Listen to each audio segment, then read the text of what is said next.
How ready are global companies for the future? IMD's Centre for Future Readiness has ranked them, looking at 93 of the largest tech, pharmaceutical and fashion companies.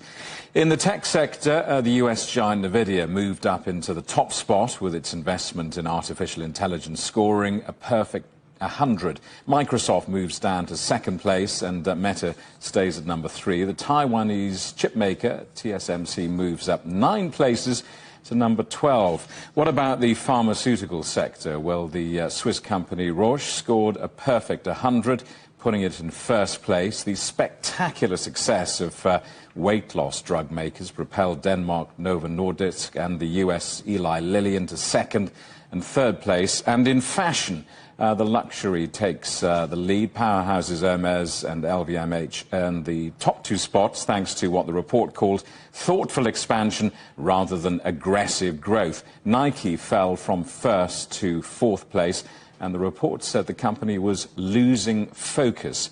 Well, Professor Howard Yu is director of the IMD Centre for Future Readiness. I asked him whether the companies are ready for Donald Trump. I think some companies are, some others don't. In the end, it comes down to how prepared organization can pivot in an unknowable world. Because there's just so much unpredictability it's going to throw at us, and the winner are the one who can quickly pivot whenever it's needed. Well, that's the challenge in corporate life, isn't it? You say quickly pivot. I mean, you think about all of the industries who might be affected by Trump tariffs. It's easy to say. It's very difficult to say, be flexible, pivot quickly. Corporates can't easily do that, can they?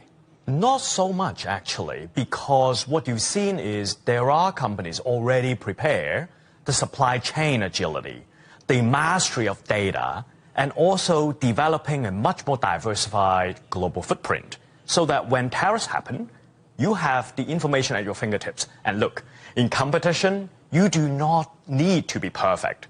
You just need to stay 1 inch ahead of your competitor, then you win big.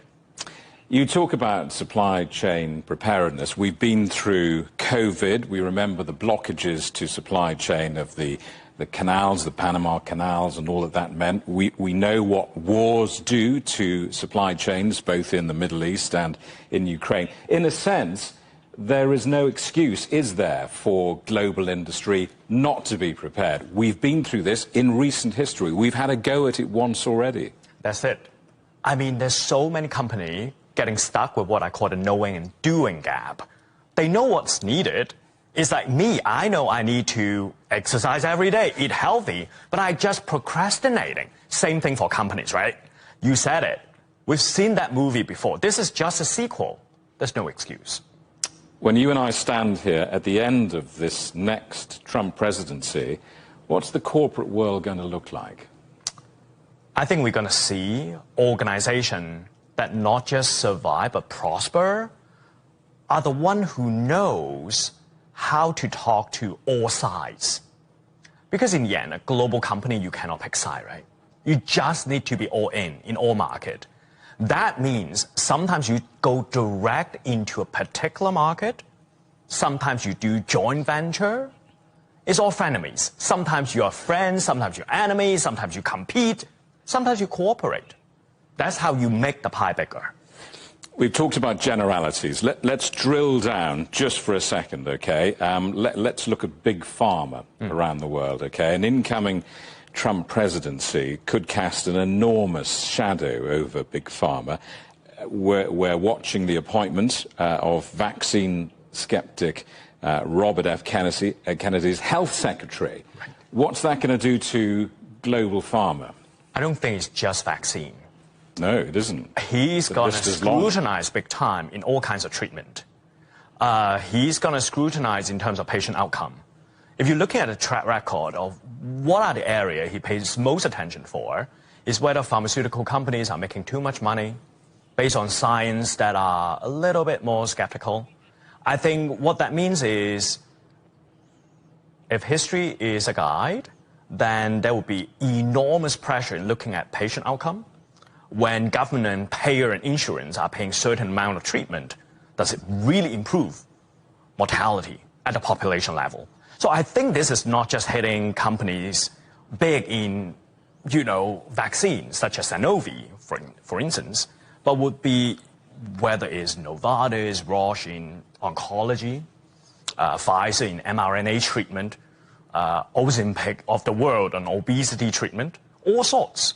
It's going to be all sorts. So the kind of getting approval from FDA and making huge amount of money era probably is over. There's a whole documentary to talk about that, but I just want to talk to you about one other global sector. Let's look at artificial intelligence for a moment, both in Asia and in the United States. But Asia isn't quite managing to translate its influence into global markets, is it? I mean, what needs to change on Asia AI? Yeah, I think the only exception is TSMC, right?